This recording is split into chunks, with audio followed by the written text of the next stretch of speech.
Hi hello ನಮಸ್ಕಾರ. ನಾನು ನಿಮ್ಮ ಸ್ಪರ್ಶಾ ಗೌಡ. ಯಾರೆಲ್ಲ ಇನ್ನೂ ಕಾಮನಬಿಲ್ಲು ಕಥಾಗುಚ್ಛ ಯೂಟ್ಯೂಬ್ ಚಾನಲ್ಗೆ ಸಬ್ಸ್ಕ್ರೈಬ್ ಆಗಿಲ್ವೋ ಕೂಡಲೇ ಸಬ್ಸ್ಕ್ರೈಬ್ ಆಗಿ. ಕತೆ ಇಷ್ಟ ಆದರೆ ಶೇರ್ ಮಾಡಿ, ಲೈಕ್ ಮಾಡಿ ಹಾಗೂ ಕಮೆಂಟ್ ಮಾಡಿ. ನಾನು ಇವತ್ತು ಹೇಳ್ತಿರೋ ಕತೆ ನೀ ಹಚ್ಚಿದ ಕುಂಕುಮ ಭಾಗ 10. ಈ ಕಥೆಯ ಲೇಖಕರು ಚೈತ್ರಾ ಭಟ್. ಸಮಯ, ಸ್ನೇಹ, ಆರೋಗ್ಯ ಇತ್ಯಾದಿಗಳಿಗೆ ಬೆಲೆ ಕಟ್ಟಲು ಸಾಧ್ಯ ಇಲ್ಲ.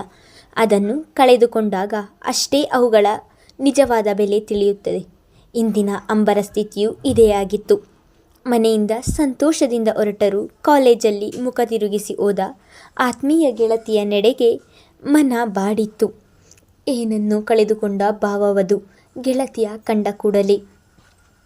ಪ್ಲೀಸ್ ಕಣೆ, ಯಾರೂ ಮಾಡದ ತಪ್ಪು ನಾನು ಮಾಡಿಲ್ಲ, ತಿಳಿಯದೇ ಆದ ತಪ್ಪು, ಅದನ್ನು ನಾನು ಒಪ್ಪಿಕೊಳ್ತೀನಿ, ಮಾತಾಡದೆ ಇರಬೇಡ ಪ್ಲೀಸ್ ಎಂದು ಅವಳ ಹಿಂದೆ ಮುಂದೆ ಸುತ್ತಿದಳು. ನಂದು ಒಂದೇ ಮಾತು ಅಂಬರ, ನೀನು ಮಾಡಿದ ತಪ್ಪನ್ನು ಒಪ್ಪಿಕೊಂಡರೆ ಸಾಲದು, ಹೋಗಿ ಆ ಹುಡುಗಿಯ ಬಳಿ ಕ್ಷಮೆ ಕೇಳು, ಆಗ ಒಪ್ಪುವೆ. ಬಾಂಧವ್ಯ ಕೂಡ ಹಿಡಿದ ಪಟ್ಟು ಸಡಿಲಗೊಳಿಸಲಿಲ್ಲ. ಅಂದಿನ ದಿನ ಗೆಳತಿಯರ ಮಾತಿನ ಚಕಾಮಕಿ ಮುಂದುವರೆಯಿತೆ ವಿನಃ ಇಬ್ಬರೂ ಸೋಲಲಿಲ್ಲ. ಗೆಳತಿಯ ಇಂತಹ ಗುಣ ಆರಿ ಹೋಗಬೇಕೆಂದು ಅವಳು. ತಾನು ತಪ್ಪೊಪ್ಪಿಕೊಂಡರೆ ಪರಾಶರನ ದೃಷ್ಟಿಯಲ್ಲಿ ತಾನು ಕೆಳಮಟ್ಟಕ್ಕಿಳಿದರೆ ಎಂದು ಇವಳು. ಬಾಂಧವ್ಯ ಅಂದು ತಾರಿಣಿಯ ಪಕ್ಕ ಕುಳಿತುಕೊಳ್ಳದೆ ಜಾಗ ಕೂಡ ಬದಲಾಯಿಸಿದ್ದಳು. ಆ ದಿನ ಗೆಳತಿಯರ ಮಧ್ಯೆ ಎಲ್ಲವೂ ಬದಲಾಗಿತ್ತು. ಮಾತು ಕತೆ ತುಂಟಾಟವಿಲ್ಲದೆ ಅಂದಿನ ದಿನವೇ ನಿರಾಸ ಅನಿಸತೊಡಗಿತ್ತು ಅಂಬಿಗೆ. ಅದಕ್ಕೆ ಸರಿಯಾಗಿ ಅಂದು ಪರಾಶರನ ಜೊತೆಗೆ ತಾರಿಣಿ ಬರಲಿಲ್ಲ. ಅವಳಿಗೆ ಏನಾಯಿತು ಎಂಬ ಆತಂಕವು ಅದರೊಟ್ಟಿಗೆ ಬೆರೆತಿತ್ತು. ಇದೇ ರೀತಿ 2-3 ದಿನ ಗೆಳತಿಯರ ಮುನಿಸು ಮುಂದುವರೆದಿತ್ತು.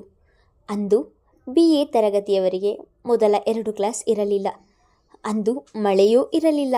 ಹಾಗಾಗಿ ಕ್ಲಾಸಿನ ಹುಡುಗರು ಸ್ನೇಹಮಯಿ ಪರಾಶರನ ಬಳಿ ಹೋಗಿ ಕ್ರಿಕೆಟ್ ಆಡೋಣ ಎಂದು ಕೇಳಿಕೊಂಡರು. ಹುಡುಗಿಯರದ್ದು ವಾಲಿಬಾಲ್ ಆಡೋಣ ಎಂಬ ದೂಬಾಲು. ಇದು ಆಗಾಗ ನಡೆಯುವ ವಿಷಯವೇ. 1-2 ಕ್ಲಾಸ್ ಗ್ಯಾಪ್ ಇದ್ದರೆ ಸಾಕು, ವಿದ್ಯಾರ್ಥಿಗಳು ಮುತ್ತುವುದು ಪರಾಶರನನ್ನೇ. ಏಕೆಂದರೆ ಆತ ಸ್ನೇಹಜೀವಿ.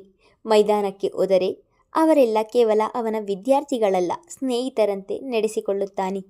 ಹಾಗಾಗಿ ಅವನೆಂದರೆ ಎಲ್ಲರಿಗೂ ಪ್ರಿಯ. ಇನ್ನು ಸಂಪೂರ್ಣ ತರಗತಿಗಳು ಶುರುವಾಗದ ಕಾರಣ ಅವನಿಗೂ ಬಿಡುವಿತ್ತು. ಹಾಗಾಗಿ ಪ್ರಿನ್ಸಿಪಲ್ ಒಪ್ಪಿಗೆ ಪಡೆದು BA ಮೊದಲ ಹಾಗೂ ಅಂತಿಮ ವರ್ಷದ ವಿದ್ಯಾರ್ಥಿಗಳನ್ನು ಆಟದ ಮೈದಾನಕ್ಕೆ ಕರೆತಂದ. ಇದು ಅವನಿಗೂ ಇಷ್ಟವೇ. ಕಾಲೇಜಿಗೆ ಹೋಗುವಾಗ ಊರಲ್ಲಿ ಎಲ್ಲಿ ವಾಲಿಬಾಲ್ ಟೂರ್ನಮೆಂಟ್ ಇದ್ದರೂ ಅಲ್ಲಿ ಪರಾಶರ ಇದ್ದೇ ಇರುತ್ತಿದ್ದ ಹಾಗೂ ಆ ವರ್ಷದ ಕಪ್ ಅವನ ಕೈ ಸೇರುತ್ತಿತ್ತು. ಹಾಗಾಗಿಯೇ ಎಲ್ಲ ಜವಾಬ್ದಾರಿ ತಾನು ತೆಗೆದುಕೊಂಡು ಅವರನ್ನು ಕರೆದುಕೊಂಡು ಹೋದ. ಮೊದಲು ಹುಡುಗಿಯರ 2 ಟೀಮ್ ಮಾಡಿ ವಾಲಿಬಾಲ್ ಆಡಿಸಿ ನಂತರ ಹುಡುಗರು ಕ್ರಿಕೆಟ್ ಆಡುವುದು ಎಂದಾಯಿತು. ಇದರಿಂದ ಲಾಭವಾಗಿದ್ದು ಮಾತ್ರ ಅಂಬರಾಗೆ. ಸದಾ ಕಾಲ ಆತ ಕಣ್ಣೆದುರು ಇರಬೇಕು, ಆತನ ಜೊತೆ ಮಾತನಾಡಬೇಕು ಎಂದು ಬಯಸಿದವಳಿಗೆ ಇದು ಸಂತಸದ ಕಾಲ. ಬಿಂಕ ಬಿಡದ ಗೆಳತಿಯ ಕಡೆ ನೋಡುತ್ತಾ ಅವಳನ್ನು ಮಾತಿಗೆಳೆಯುವ ಪ್ರಯತ್ನ ಮಾಡುತ್ತಾ ಗ್ರೌಂಡ್ ತಲುಪಿದ್ದರು. ಬಾಂಧವ್ಯ ಎಲ್ಲಿ ಕುಳಿತಳು ಎಂದು ನೋಡಿಕೊಂಡು ಬೇಕೆಂದೇ ಕೊನೆಯಲ್ಲಿ ಅವಳ ಪಕ್ಕ ಹೋಗಿ ಕುಳಿತಳು. ಅವಳಿಗೆ ಅಂಟಿಕೊಂಡು ಗೆಳತಿಯ ಮುನಿಸನ್ನು ಕರಗಿಸಲು ಪ್ರಯತ್ನ ನಡೆಯುತ್ತಿತ್ತು. ಈಗೆಲ್ಲ ಮಾಡಿದರೆ ನನ್ನ ಮನಸ್ಸು ಬದಲಾಗಲ್ಲ ಅಂಬರ, ನೀನು ಬದಲಾದರೆ ಮಾತ್ರ ನಾನು ಬದಲಾಗುವುದು. ಹೇಳು, ಈಗಲೇ ಹೋಗಿ ಸಾರಿ ಕೇಳ್ತೀಯಾ? ಇಲ್ಲ ಅಲ್ವಾ, ದೂರ ಕೂತ್ಕೋ ಎಂದು ಹೇಳಿ ಮುಖ ತಿರುಗಿಸಿ ಕುಳಿತರೆ ಅಂಬರ ಗೆಳತಿಯ ಮಾತಿಗೆ ತಲೆ ಕೆಡಿಸಿಕೊಳ್ಳದೆ ಅವಳನ್ನು ರೇಗಿಸುತ್ತಾ ಆಗಾಗ ಕದ್ದು ಕದ್ದು ತನ್ನವನನ್ನು ನೋಡುತ್ತಾ ಮೈಮರೆತಳು. ಪರಾಶರ ಹುಡುಗಿಯರ 2 ಟೀಮ್ ಮಾಡಿದ. ಮೊದಲ ವರ್ಷದ ವಿದ್ಯಾರ್ಥಿನಿಯದ್ದು 1 ಹಾಗೂ ಕೊನೆಯ ವರ್ಷದ ವಿದ್ಯಾರ್ಥಿನಿಯದ್ದು 1. ಕೊನೆಯ ವರ್ಷದ ವಿದ್ಯಾರ್ಥಿನಿಯರ ಗುಂಪಿಗೆ ಅಂಬರ ಲೀಡರ್. ತನ್ನನ್ನು ಲೀಡರ್ ಮಾಡಿದ್ದಂತೂ ಅವಳಲ್ಲಿ ಹೊಸ ಉತ್ಸಾಹವನ್ನು ತಂದಿತ್ತು. ಉತ್ಸಾಹದಿಂದ ಆಟ ಶುರು ಮಾಡಿದರು. ಆಗಾಗ ಪರಾಶರನ ಬಾಯಲ್ಲಿ ಉಚ್ಚಾರವಾಗುತ್ತಿದ್ದ ತನ್ನ ಹೆಸರೇ ಬಹಳವೇ ಅದೃಷ್ಟ ಮಾಡಿದೆ ಎನಿಸಿತು. ಇಂತಹ ದಿನನಿತ್ಯವೂ ಬರಲಿ ಭಗವಂತ ಎಂದು ದೇವರಲ್ಲಿ ಮೊರೆ ಇಟ್ಟಳು. ಇನ್ನು ಜೀವನ ಪೂರ್ತಿ ಆತ ತನ್ನ ಜೊತೆಯಲ್ಲಿದ್ದರೆ ಒಲಿದ ಸ್ವರಗಳು ಒಂದಾದರೆ ಬಲು ಇಂಪಾದ ಸಂಗೀತ. ಮನಸ್ಸು ಸೇರಲು ಈ ಬಾಳೆ ನವನೀತ. ಹೃದಯ ಆಗಲೇ ಹಾಡು ಆಡಲು ಶುರು ಮಾಡಿತ್ತು. ಅಲ್ಲಿ ಸ್ಟೇಡಿಯಂನಲ್ಲಿ ಕುಳಿತವರಲ್ಲಿ ಬಹುತೇಕರು ಅಂಬರ ಎಂದು ಕೂಗಿ ಚಪ್ಪಾಳೆ ತಟ್ಟುತ್ತಿದ್ದಾರೆ. ಒಂದು ರೌಂಡ್ ಮುಗಿದು ಎರಡನೆಯ ರೌಂಡ್ಗೆ ಹೋಗುವ ಮುನ್ನ 5 ನಿಮಿಷ ವಿರಾಮ ಕೊಟ್ಟಿದ್ದರು. ಇವಳು ಅಲ್ಲಿಯೇ ಹಾಕಿದ್ದ ಕುರ್ಚಿಯ ಮೇಲೆ ಕುಳಿತು ಸುಧಾರಿಸಿಕೊಳ್ಳುತ್ತಿದ್ದಳು. ಮಳೆಗಾಲದ ಎಳೆ ಬಿಸಿಲಿನ ತಾಪಕ್ಕೆ ಮೊಗವೆಲ್ಲ ಬೆವರಿ ಕೆಂಪಾಗಿತ್ತು. ಬಹಳ ದಿನಗಳ ನಂತರ ಆಟವಾಡಿದ ಕಾರಣ ಇಂದು ಅವಳಲ್ಲಿ ತುಸು ಹೆಚ್ಚೇ ಸುಸ್ತು. ಹಾಗಾಗಿ 5 ನಿಮಿಷ ಕಣ್ಮುಚ್ಚಿ ಕುಳಿತವಳಿಗೆ ತನ್ನ ನಾಸಿಕಕ್ಕೆ ಬಡಿದ ಪರ್ಫ್ಯೂಮ್ ಪರಿಮಳ ಸುಸ್ತನ್ನು ಮಾಯವಾಗಿಸಿತ್ತು. ಆತ ಅವಳ ಪಕ್ಕವೇ ಬಂದು ಕುಳಿತಿದ್ದ. ಈ ಊರಿನ ಬಿಸಿಲು ಬಹಳ ಜೋರು ಅಲ್ವಾ? ಮೈಸೂರಿನ ಜನರಿಗೆ ಇಂತಹ ಬಿಸಿಲು ಅಭ್ಯಾಸವಿರಲ್ಲ ಅಲ್ವಾ? ನಮ್ಮೂರಲ್ಲಿ ಈ ಸಮಯಕ್ಕೆ ಜೋರಾಗಿ ಮಳೆ ಬಾರದೆ ಇದ್ರೂ ತುಂತುರುವಾಗಿ ಮಳೆ ಬರ್ತಾ ಇರುತ್ತೆ. ಆದರೆ ಇಲ್ಲಿ ನೋಡು, ಮಳೆಗಾಲದಲ್ಲಿ ಮಳೆ ಬಿಟ್ಟರೆ ಬೆವರು ಕಿತ್ತು ಬರುವಷ್ಟು ಸೆಕೆ ಇರುತ್ತೆ ಎಂದು ಅವಳತ್ತ ತನ್ನ ನೀರಿನ ಬಾಟಲ್ ಚಾಚಿ. ಹೌದು ಸರ್, ಇಲ್ಲಿ ಸ್ವಲ್ಪ ಸೆಕೆ ಜಾಸ್ತಿ, ಆದರೆ ನನಗೆ ಈ ಊರೇ ಇಷ್ಟ ಎನ್ನುತ್ತಾ ಆತ ಕೊಟ್ಟ ನೀರು ಕುಡಿದಳು. ಹೋ, ಈ ಊರನ್ನು ಎಲ್ಲರೂ ಇಷ್ಟಪಡ್ತಾರೆ, ಯಾಕಂದರೆ ಇಲ್ಲಿನ ಸಮುದ್ರ, ಕೆಲವೊಂದು ಸಂಪ್ರದಾಯ, ಇಲ್ಲಿನ ಊಟ ಎಲ್ಲ ವಿಶಿಷ್ಟವಾದದ್ದು. ಆದರೆ ಇಲ್ಲಿನ ಸೆಕೆ ನೋಡಿ ಎಲ್ಲರೂ ಭಯ ಬೀಳ್ತಾರೆ. ಆದರೆ ನೀನು ಈ ಊರೇ ಇಷ್ಟ ಅಂತೀಯಾ? ಕಾರಣ ಕೇಳಬಹುದಾ ಎಂದಿದ್ದ ನಗುತ್ತಾ. ಕಾರಣ ನೀವೇ ಸರ್. ನೀವಿರುವ ಈ ಊರು ಅದೆಷ್ಟು ಸುಂದರ ಅನಿಸುತ್ತೆ ಗೊತ್ತಾ?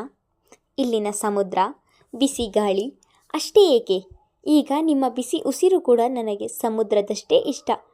ಎಷ್ಟೆಂದು ಇನ್ನೊಂದೆರಡು ವರ್ಷಕ್ಕಾದರೂ ನಾನು ಇದೇ ಊರಿಗೆ ಸೊಸೆಯಾಗಿ ಬರುವವಳು ತಾನೆ ಎಂಬ ಮಾತು ಮನದಲ್ಲಿ ಭದ್ರವಾಗಿತ್ತೇ ವಿನಃ ತುಟಿಗಳ ಸೀಳಿ ಹೊರಬರಲಿಲ್ಲ. ಉತ್ತರ ಇಲ್ವಾ? ಯಾಕಂದರೆ ನಮಗೆಲ್ಲ ಮೈಸೂರು ತುಂಬ ಇಷ್ಟ ಆಗುತ್ತೆ ಎಂದ ಆತನೇ. ಮುಂದೆ ಹೇಗಿದ್ದರೂ ಪದೇ ಪದೇ ಬರೋದೇ ಇದ್ದೇ ಇರುತ್ತೆ ತಾನೇ ಎಂದು ಸಣ್ಣದಾಗಿ ಹೇಳಿದ್ದಳು. ಆಗಲೇ ವಿರಾಮದ ಅವಧಿ ಮುಗಿದು ಅವಳ ಮಾತು ಮುಗಿಯುವ ಮೊದಲೇ ಆತ ಎದ್ದು ನಡೆದಿದ್ದರಿಂದ ಅವಳ ಮಾತುಗಳು ಕಿವಿಯೇ ತಲುಪದೆ ಹೋಗಿತ್ತು. ಲೆಟ್ಸ್ ಸ್ಟಾರ್ಟ್ ಗರ್ಲ್ಸ್ ಎಂದವ ವಿಷಲ್ ಹೊಡೆದಿದ್ದ. ಎಲ್ಲರೂ ಮತ್ತೆ ಆಟಕ್ಕೆ ಸೇರಿಕೊಂಡರು. ಪರಾಶರ ಎದುರಿನಲ್ಲಿದ್ದಾನೆ ಎಂಬ ಹುಮ್ಮಸ್ಸಿನಿಂದ ಅಂಬರಳ ಟೀಮ್ ಗೆಲುವಿನ ಹಂತಕ್ಕೆ ಬಂದಿತ್ತು. ಇನ್ನೇನು ಕೊನೆಯ ಶಾಟ್. ಎದುರಾಳಿ ಹುಡುಗಿ ರಭಸವಾಗಿ ಹೊಡೆದ ಬಾಲು ನೇರವಾಗಿ ಅಂಬರ ಹಣೆಗೆ ಬಂದು ಬಿದ್ದಿತ್ತು. ಏನಾಯಿತು ಎಂದು ತಿಳಿಯುವುದರ ಒಳಗಾಗಿ ಅಂಬರ ಕಣ್ಣು ಕತ್ತಲುಗಟ್ಟಿತ್ತು. ಅಮ್ಮ ಎಂದು ಚೀರಿದವಳು ಇನ್ನೇನು ಬೀಳುವುದರಲ್ಲಿದ್ದಳು. ಪರಾಶರ ಅವಳನ್ನು ಆಧರಿಸಿದ. ತೇಲುಗಣ್ಣಿನಿಂದ ಅವನನ್ನು ನೋಡಿದಳು. ಆ ಕ್ಷಣಕ್ಕೂ ಅವನ ಸ್ಪರ್ಶದಿಂದ ಅವಳ ಮನವರಳಿತ್ತು. ಹೃದಯ ಬಡಿತ ಜೋರಾಗಿತ್ತು. ದೇವರೇ, ಈ ಜನ್ಮ ಹೀಗೆಯೇ ಕಳೆಯಲಿ ಇವರ ತೋಳುಗಳಲ್ಲಿ. ಆ ನೋವಿನಲ್ಲಿಯೂ ಅವಳ ಮನಸ್ಸು ಹೇಳಿದ ಮಾತು ಇದೊಂದೇ. ಹಾಗೆಯೇ ಕಣ್ಮುಚ್ಚಿದಳು. ಆತ ಅವಳನ್ನು ಎತ್ತಿಕೊಂಡು ಮರದ ನೆರಳಲ್ಲಿ ಕೂರಿಸಿದ್ದ. ಅವನ ತೋಳುಗಳು ಅವಳನ್ನು ಆಧರಿಸಿದ್ದವು. ಯಾರ ಬಳಿಯೂ ನೀರು ತರಲು ಎಳಿದ. ಅವರು ಕೊಟ್ಟ ನೀರು ಅವಳ ಮೊಗಕ್ಕೆ ಚಿಮುಕಿಸಿದ್ದ. ಎಚ್ಚರವಾಗಿದ್ದವಳಿಗೆ ಕಣ್ಣು ಬಿಟ್ಟಿದ್ದಳು. ಎದುರು ಕಂಡಿದ್ದು ತನ್ನವನ ಮೊಗವಲ್ಲ, ಗೆಳತಿಯದ್ದು. ಅಂಬರ ಮೇಡಮ್, ಎಲ್ಲರೂ ಹೊರಟ್ರು ಆಗಲೇ 10 ನಿಮಿಷ ಕಳೆಯಿತು. ಕನಸು ಕಾಣೋದನ್ನು ಸ್ವಲ್ಪ ಕಡಿಮೆ ಮಾಡಿ ಮೇಡಮ್. ಹೀಗೆ ಇದ್ರೆ ಈ ರಣ ಬಿಸಿಲಲ್ಲಿ ನಿಮ್ಮ ತ್ವಚೆ ಬಣ್ಣಗುಂದಿದರೆ ಕಷ್ಟ ಎಂದಳು ಬಾಂಧವ್ಯ ಗೆಳತಿಯನ್ನು ಅಣುಕಿಸುವಂತೆ. ಅಂದರೆ ನಾನು ಇಷ್ಟು ಸಮಯ ಕಂಡದ್ದು ಕನಸಾ? ನಾನು ಯಾವ ಆಟವನ್ನು ಆಡಲಿಲ್ವಾ? ಆಡೋಕೆ ವಾಲಿಬಾಲ್ ಆಡೋಕೆ ಬಂದರೆ ತಾನೇ ನನಗೆ. ವಾವ್, ಆ ಕನಸು ಅದೆಷ್ಟು ಚೆಂದವಿತ್ತು. ಇದು ನಿಜವಾಗಿದ್ರೆ? ಹೀಗೆ ಯೋಚಿಸುತ್ತಾ ಗೆಳತಿಯ ಕಡೆ ನೋಡಿದರೆ ಅವಳಲ್ಲಿ ಇರಲಿಲ್ಲ, ಹೋಗಿಯಾಗಿತ್ತು. ಮೊದಲಾಗಿದ್ದರೆ ಎಲ್ಲಿ ಹೋಗುವುದಾದರೂ ಒಟ್ಟಿಗೆ ಹೋಗುವವರು ಕೈ ಕೈ ಹಿಡಿದು ಇಬ್ಬರು ಛತ್ರಿ ತಂದರು. ಮಳೆ ಬಂದಾಗ ಇಬ್ಬರು ಒಂದೇ ಛತ್ರಿಯಲ್ಲಿ ಹೆಜ್ಜೆ ಹಾಕುತ್ತಿದ್ದರು. ಆದರೀಗ ಎಲ್ಲ ಬದಲಾಯಿತು. ತಾನು ಮಾಡಿದ ತಪ್ಪಿನಿಂದ ಗೆಳತಿ ಬದಲಾದಳು. ಇದನ್ನು ಹೀಗೆ ಬಿಟ್ಟರೆ ನಮ್ಮ ಸ್ನೇಹದಲ್ಲಿ ಬಿರುಕು ಮೂಡುತ್ತದೆ. ಪರಾಶರ ಹಾಗೂ ಬಾಂಧವ್ಯ ಇಬ್ಬರೂ ನನ್ನವರೇ, ನನ್ನವರು ಮಾತ್ರ ಎಂದು ಹೇಳಿಕೊಂಡವಳಿಗೆ ಮತ್ತೆ ಕ್ಲಾಸ್ ರೂಮ್ಗೆ ಹೋಗಲು ಮನಸ್ಸಾಗಲಿಲ್ಲ. ಎದ್ದು ತನ್ನ ಪುಟ್ಟ ಅರಮನೆಗೆ ನಡೆದಿದ್ದಳು. ಊಟ ಮಾಡಿ ಬಂದು ಒಂದು ಒಳ್ಳೆಯ ನಿದ್ರೆ ತೆಗೆದು ಸಮುದ್ರದ ಕಡೆ ಹೋಗಿ ಬಂದರಾಯಿತು ಎಂದು ಯೋಚಿಸಿ ಬಾಂಧವ್ಯಗೆ ತಪ್ಪು ಮಾಡಿದ ಗೆಳತಿಯನ್ನು ಕ್ಷಮಿಸು. ನಾಳೆ ನಾನೇ ಹೋಗಿ ಆ ಹುಡುಗಿಯ ಬಳಿ ಕ್ಷಮೆ ಕೇಳುವೆ. ನೀನು ನನ್ನ ಜೊತೆ ಇರ್ತೀಯ ಅಲ್ವಾ?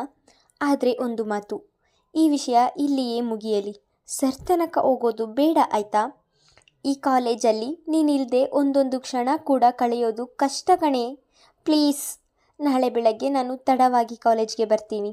ನೀನು ಎಂದಿನಂತೆ ನಗುಮುಖದಿಂದ ನನ್ನನ್ನು ಸೇರಿಸಿಕೊಳ್ಳಬೇಕು ಆಯಿತಾ? ಮಿಸ್ ಯು ಕಣೆ ಬಾಂಧವ್ಯ ಎಂದು ಹಾಡ್ ಜೊತೆಗೆ ಅವಳಿಗೆ ಸಂದೇಶ ಕಳುಹಿಸಿ ಅಂಬಲ ನಿರಾಳಳಾದಳು. ಕಾಲೇಜಿಗೆ ಹೋಗದ ತಾರಿಣಿ ಸಮಯ ಕಳೆಯಲು ನಿತ್ಯಾನಂದರ ಮನೆಗೆ ಬಂದಳು. ಆಗ ತಾನೇ ವಿಶ್ವಕರ್ಮರು ಫೋನಲ್ಲಿ ಮಾತಾಡುತ್ತಿದ್ದರು.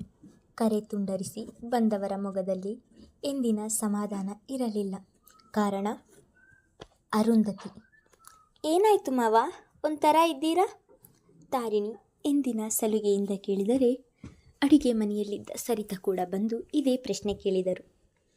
ಏನಿಲ್ಲ ಕಣೆ, ಪುಟ್ಟಿಗೆ ಕುಡಿಯೋಕೆ ಏನಾದರೂ ಕೊಡು ಮೊದಲು ಎಂದವರು ಮೊದಲು ತಾರಿಣಿಯನ್ನು ವಿಚಾರಿಸಿಕೊಂಡಿದ್ದರು. ಸರಿತಾ ಅವಳಿಗೆ ಬಾದಾಮು ಹಾಲು ಬೆರೆಸಿಕೊಟ್ಟು ಅವಳ ಪಕ್ಕವೇ ಕುಳಿತುಕೊಳ್ಳುತ್ತಾ, ಈಗ ಹೇಳಿ ಅದೇನು ವಿಷಯ ಅಂತ. ಯಾರದ್ದು ಫೋನ್ ಎಂದರು ಮತ್ತೊಮ್ಮೆ ಸರಿತಾ.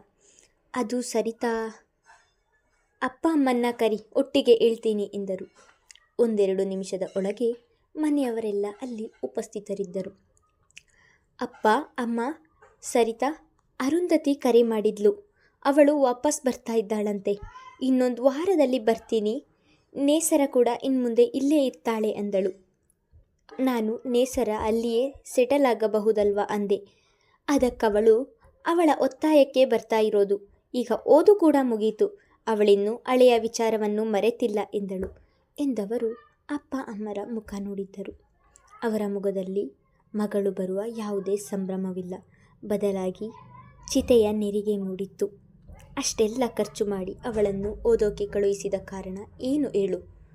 ಆದಾಗ್ಯೂ ಮತ್ತೆ ಇಲ್ಲೇ ಇರ್ತಾಳೆ ಅಂದರೆ ಏನು ಮಾಡೋದು ವಿಶಾಲಾಕ್ಷಿ ಕೇಳಿದರು. ಅದೇ ಅಮ್ಮ ನನಗೂ ಚಿಂತೆ. ಪರಾಶರ ಈ ವಿಚಾರವನ್ನು ಹೇಗೆ ತೆಗೆದುಕೊಳ್ಳಬಹುದು ಎಂಬ ಚಿಂತೆ. ಇಷ್ಟರೊಳಗೆ ಅವನ ಮದುವೆ ಮಾಡಿ ಮುಗಿಸಬೇಕಿತ್ತು ನಾವು ಎಂದ. ಹೌದು ರೀ, ಅರುಂಧತಿ ಬಂದರೆ ಮನೆಯಲ್ಲಿ ಅಹಿತಕರ ಘಟನೆಗಳು ನಡೆಯಬಹುದು. ಹೆಚ್ಚಾಗಿ ಮಗುವಿನ ಮನಸ್ಸಿಗೆ ನೋವು ಆದರೆ ಕಷ್ಟ. ಬರೋದು ಬೇಡ ಅಂತ ಹೇಳಿ ನೋಡಿ ಎಂದರು ಸರಿತಾ. ಇಷ್ಟು ವರ್ಷ ನೀವೇ ನಮ್ಮನ್ನು ನೋಡಿಕೊಂಡ್ರಿ. ನಮ್ಮೆಲ್ಲ ಖರ್ಚನ್ನು ನೀವೇ ನಿಭಾಯಿಸಿದ್ರಿ. ಈಗ ನಮ್ಮ ಸರದಿ. ನೇಸರ ಇನ್ಮುಂದೆ ಮಂಗಳೂರಲ್ಲಿಯೇ ಕೆಲಸ ಮಾಡ್ತಾಳೆ. ಫಾರಿನ್ನಲ್ಲಿ ಓದಿದ್ದು ಅಂದರೆ ಒಳ್ಳೆಯ ಹಾಸ್ಪಿಟಲ್ನಲ್ಲಿಯೇ ಕೆಲಸ ಸಿಗುತ್ತೆ. ಈಗಾಗಲೇ ಟಿಕೆಟ್ ಬುಕ್ ಆಗಿದೆ ಅಂತ ಹೇಳಿದಳು.